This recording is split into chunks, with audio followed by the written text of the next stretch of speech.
You feel the gravel bite beneath your boots with every step.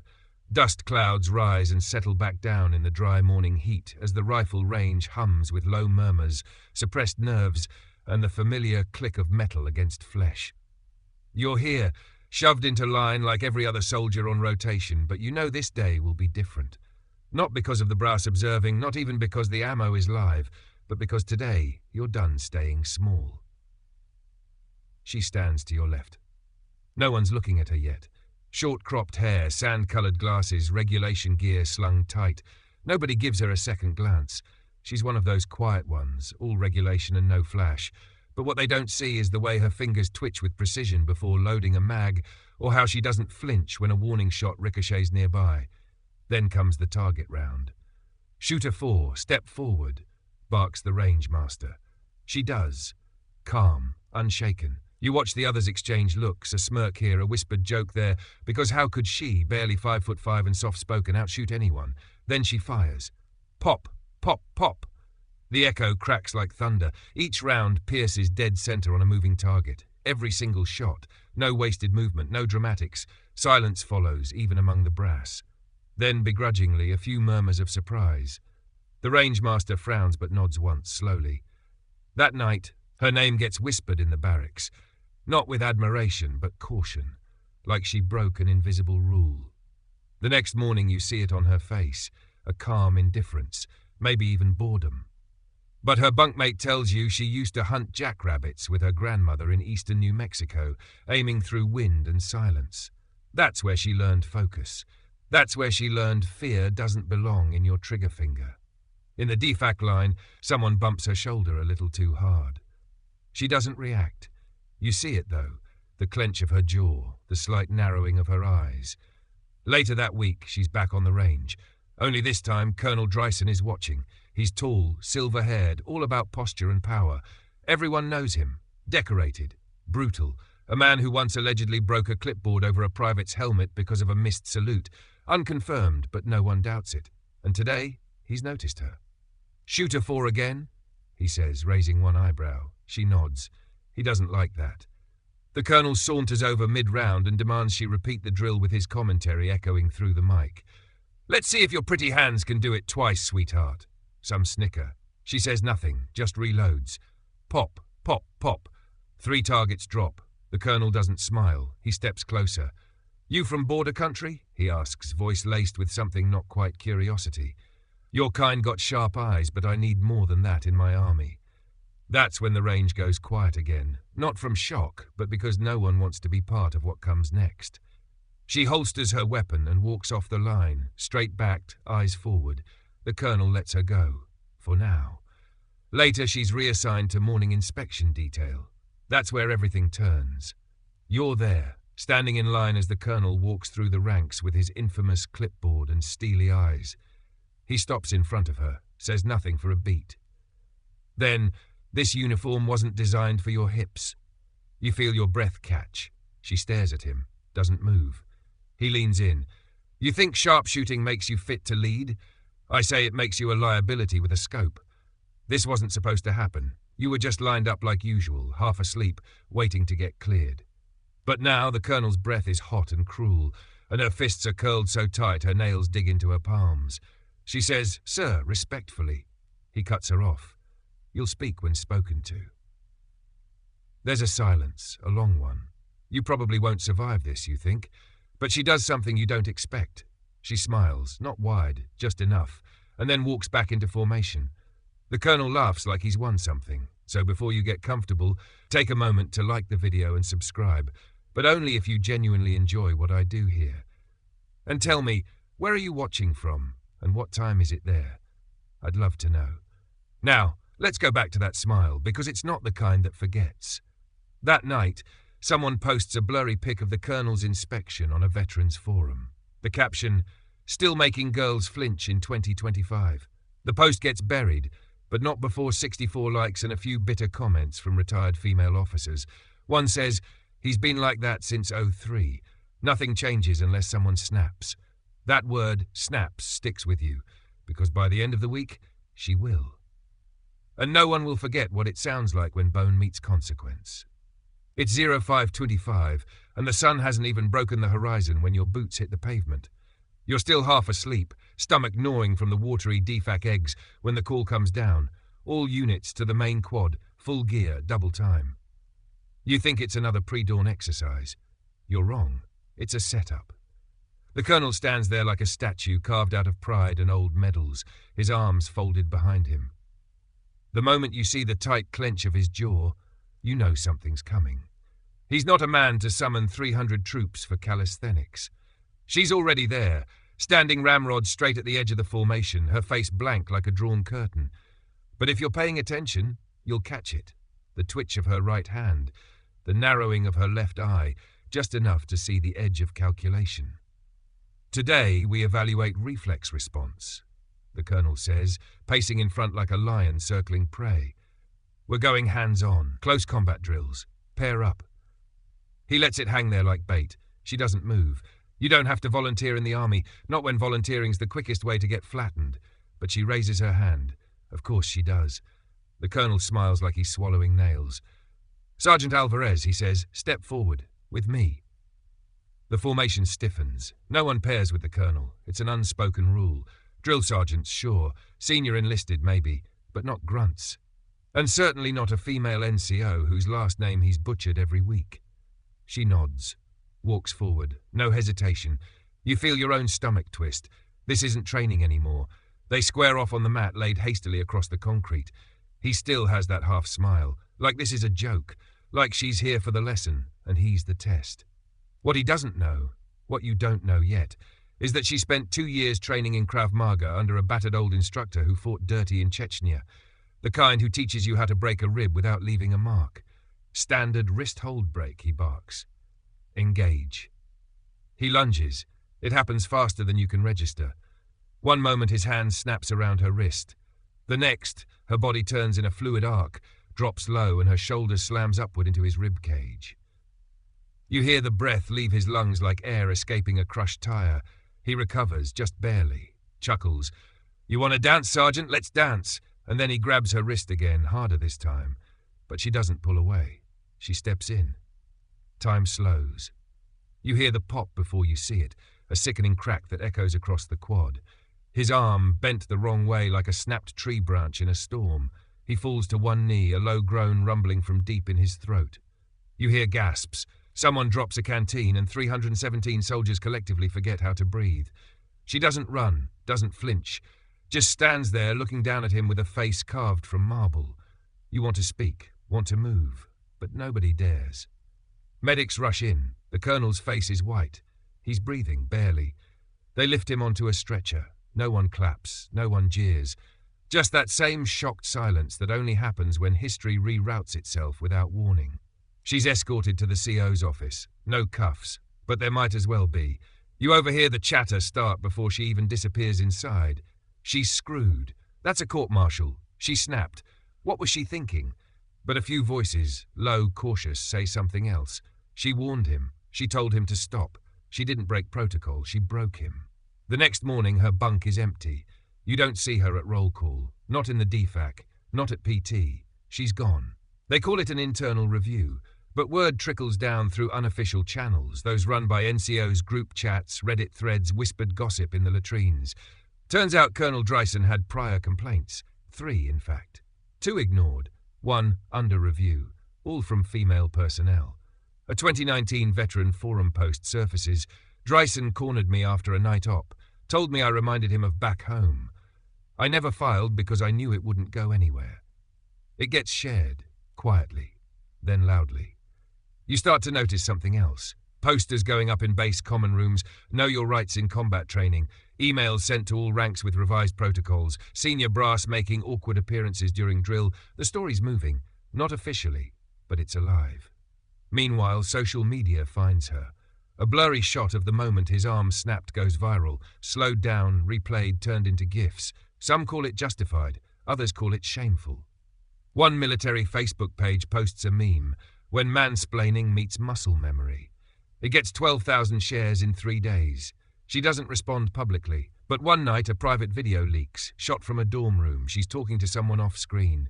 I didn't snap, she says. I reacted. That clip, just 4 seconds, circles the web like a firecracker in a dry forest.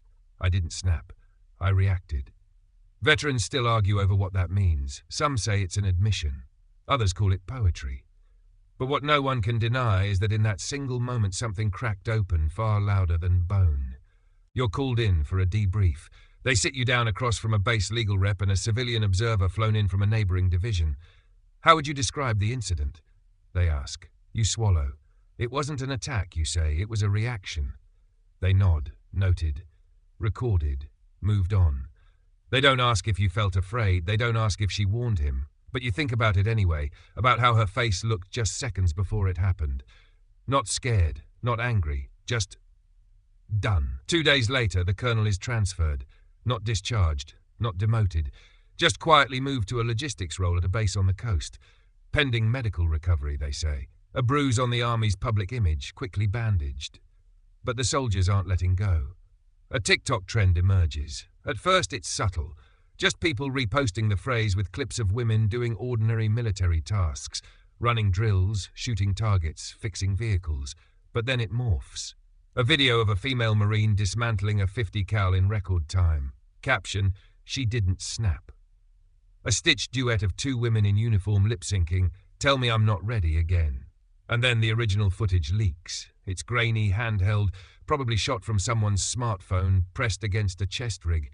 But it's unmistakable. You see her. You see the colonel. You hear the crack. And you see what comes before it. His grip tightening. Her lips mouthing something likely let go.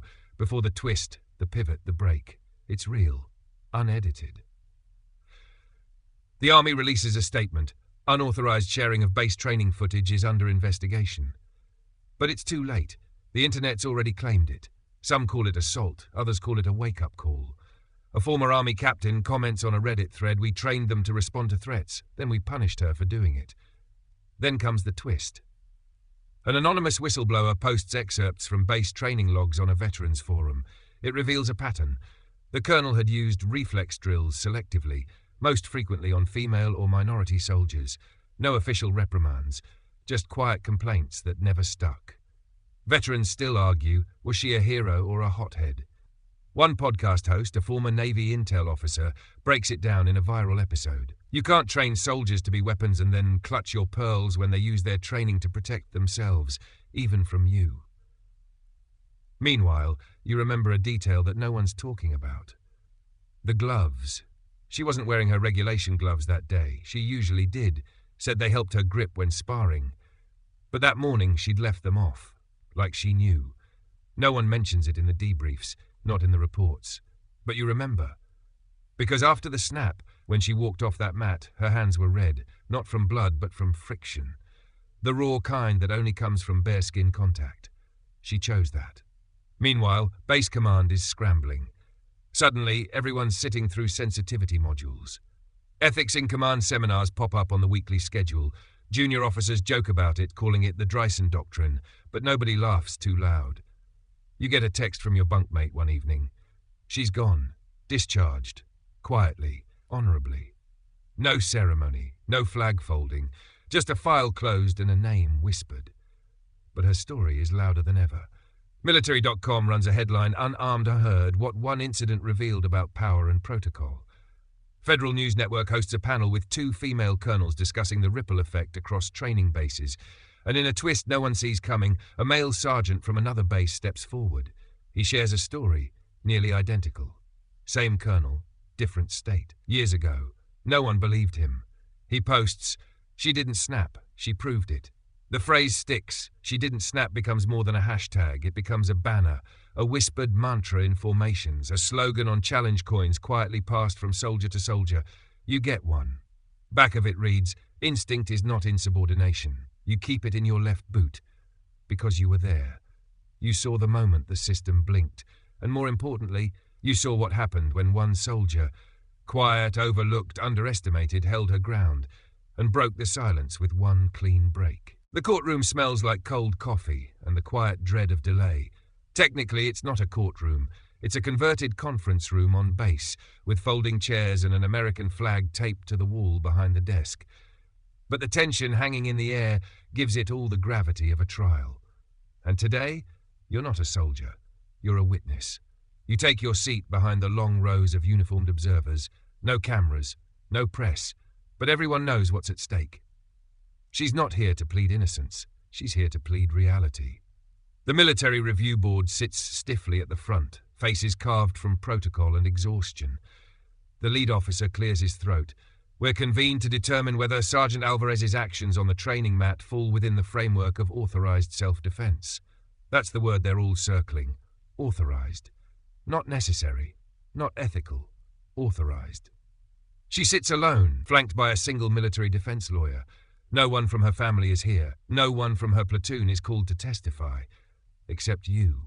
They call your name. You stand, legs like concrete, and walk up to the desk. The questioning begins. Timed, precise, emotionless. Did the colonel give a lawful order? You hesitate. He initiated physical contact without warning. That's not what we asked. You look up, meet the officer's eyes. No, sir, it wasn't lawful. Murmurs ripple through the room. You return to your seat, heart pounding. Then the review board calls Colonel Dryson in, arm in a sling, face bruised from pride more than pain. He walks slowly, but he doesn't limp. Just enough stiffness to remind everyone of the spectacle. He speaks with measured dignity. I attempted to test her reflexes. She responded with excessive force. I never issued a threat. He doesn't mention the wrist grip. He doesn't mention what he said. The lawyer beside her stands. With respect, Colonel, do you consider pain compliance a training method? He hesitates. I've used it sparingly. The lawyer raises an eyebrow. Would you consider applying force to a subordinate's wrist without warning as sparingly? Silence. The board adjourns for deliberation. It takes 4 hours.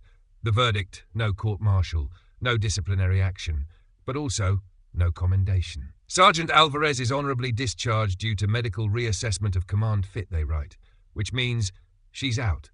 No benefits, no pension, just a clean exit. It's a resolution that satisfies no one. You sit in the hallway outside the review room, watching her collect her personal items in a canvas bag. She walks by you without speaking, but gives a small nod. The same nod you saw her give before the rifle drill. It says, I'm still here. She walks out into the sunlight, a silhouette against the base wall, and disappears down the drive. No salute, no brass band, just the soft clap of boots on pavement. You'd think that's where it ends. But things get stranger. Within a week, the Army's internal HR portal is updated with new directives. Language on defensive escalation, gender-sensitive instruction, and tactical reflex threshold starts appearing in modules. Instructors grumble about softening standards, but under their breath, they admit it. Change was overdue. NBC News runs a feature on veterans who faced retaliation for reporting superior misconduct. Alvarez isn't named, but the story leads with a quote attributed to her, anonymously. Respect shouldn't come with bruises. Then comes the surprise twist. VA.gov quietly launches a pilot program titled Shield Protocol, a training reform initiative built on case studies where junior soldiers responded to unsafe conditions. Buried deep in the paperwork is case file reflexive defense incident, New Mexico sector. It's her. And suddenly, her discharge doesn't feel like a punishment. It feels like precedent. The story spills into Congress. A subcommittee on armed forces ethics opens a session. A female representative from Arizona reads from the leaked case file. Are we building soldiers to obey without question, or warriors capable of discerning right from wrong in real time? No one answers. But social impact follows. Veterans groups start publishing op-eds. One in particular goes viral. She didn't just snap, she spoke. It's written by a retired Air Force colonel. A woman. A former combat pilot who once faced similar scrutiny after questioning a superior's battle plan in the middle of a live mission. She writes, we've trained generations to equate silence with honor. But silence doesn't stop abuse, it feeds it.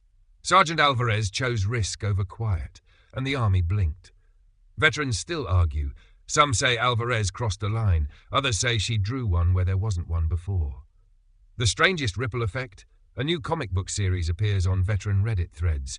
Indie-style art. A fictional female soldier named Ghost Lynx who uses reflexive defense against corrupt officers in sci-fi military units. Issue 1 is titled The Snap. It's not subtle. You even hear it referenced in barracks. Careful, Ghost Lynx might get you. But deep down, you know the truth. She didn't break the rules because she didn't understand them. She broke them because the rules were already broken. The old-timers may never say it out loud, but they know. Discipline built on fear isn't strength. It's rot beneath the armor. And for once, one soldier refused to pretend the smell wasn't real. You start seeing her everywhere, even though she's gone. Not physically, she left the base weeks ago, but in other ways. Posters in the training hall now feature silhouettes of female soldiers mid-strike, with bold captions like, "Instinct is your last line of defense." The quote isn't attributed, but you know exactly where it came from. A quiet ripple has turned into a groundswell. You're sitting in the barracks lounge one night when a young private, barely out of basic, asks, "Was she really that fast?" You nod. The room nods with you. He doesn't even need her name. Everyone knows who she is now. But it's not just myth-making. Real change is sneaking through the cracks. On the Army's internal forums, usually reserved for updates on uniform regs or lost ID cards, there's a new thread titled Response versus Reaction, a discussion on command abuse. It's unofficial, but it's trending. One post gets hundreds of upvotes. It's from a female logistics sergeant stationed overseas. When a male officer yells in your face during live fire, you don't think, you flinch. That's not insubordination, that's trauma. Maybe we need to rethink what readiness looks like. Then come the confessions. Stories flood in, short, clipped, sometimes brutal. Not all physical, often verbal, psychological, but all pointing to the same truth.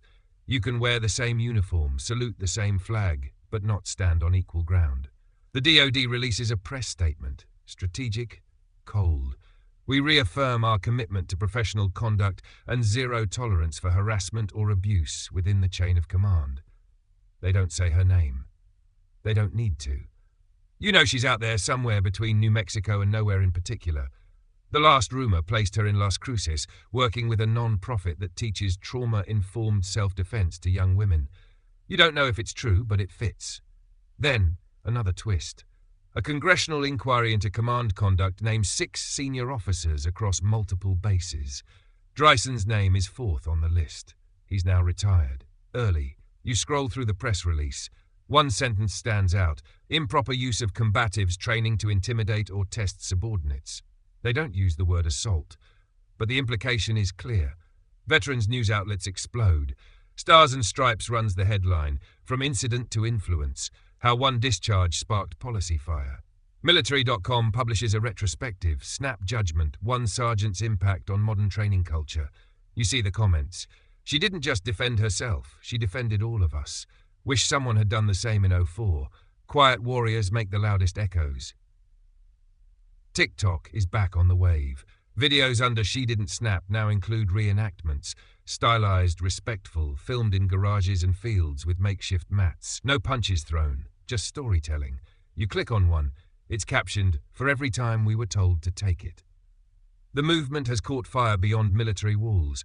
Veteran support groups host virtual panels titled Power, Reflex, and Respect.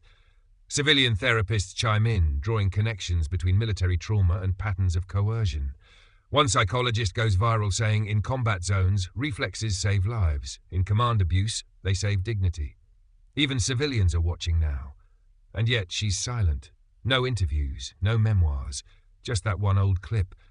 I didn't snap, I reacted, circulating like a ghost through every platform. But silence isn't the same as absence. That truth hits hardest when a new Army training doc is leaked.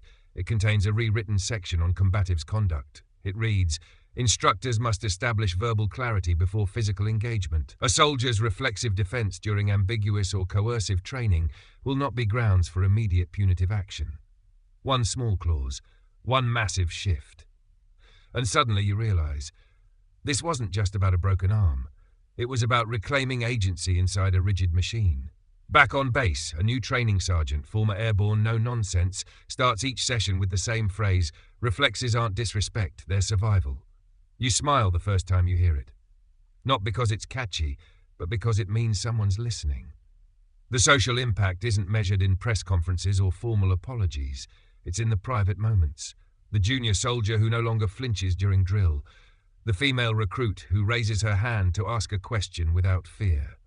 The platoon that now thinks twice before mocking silence as weakness. Even old-timers begin to soften.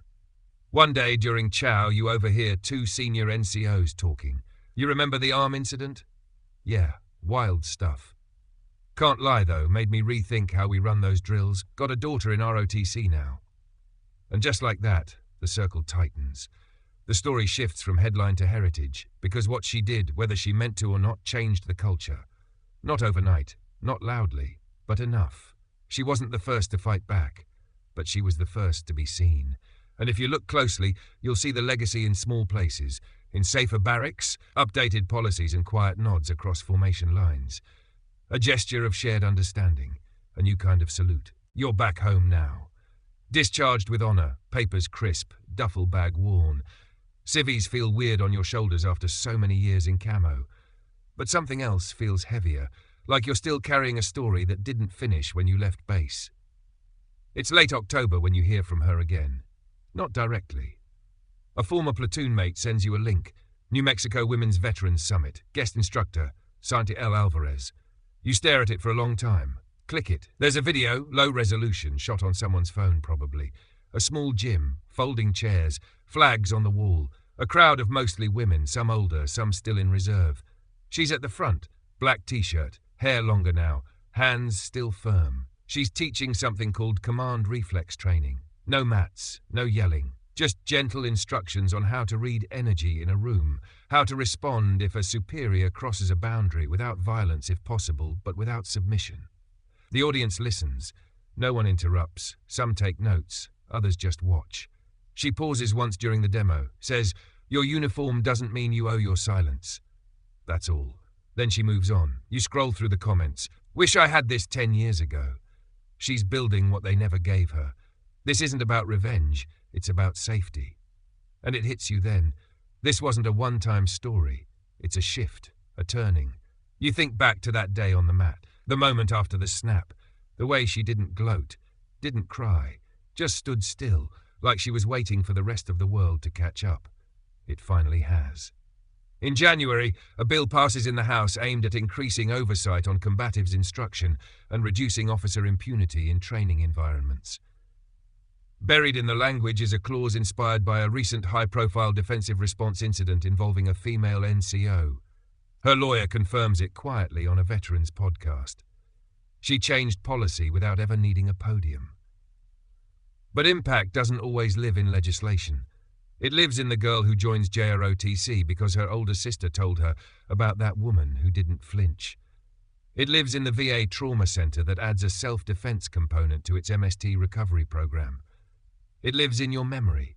You're standing at a local recruitment office one day, filling out paperwork to become a mentor in the delayed entry program. A 17-year-old kid walks in, nervous, new.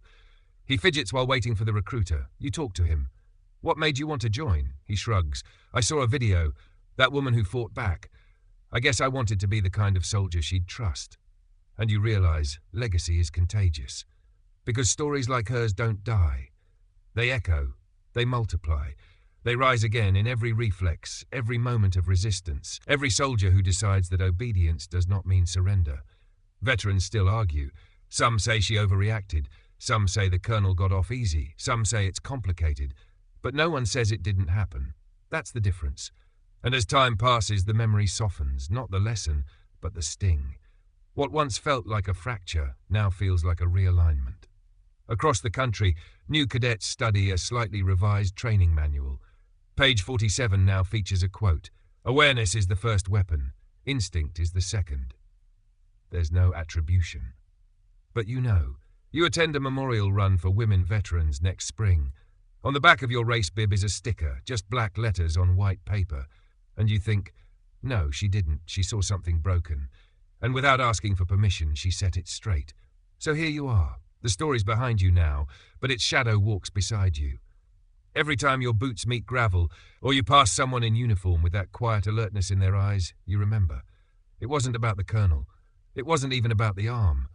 It was about the line between training and truth, between silence and voice, and how sometimes the bravest thing a soldier can do isn't charging into fire, but refusing to flinch when someone in power crosses that line. You think of her not as a legend or a cautionary tale, but as a kind of quiet revolution. Not loud, not destructive, Just one moment. Decisive, clean, and forever undeniable.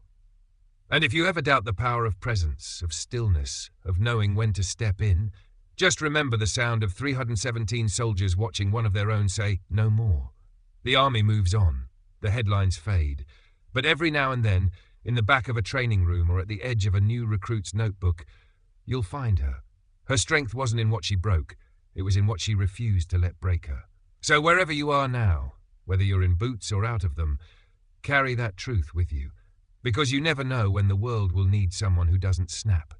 They respond.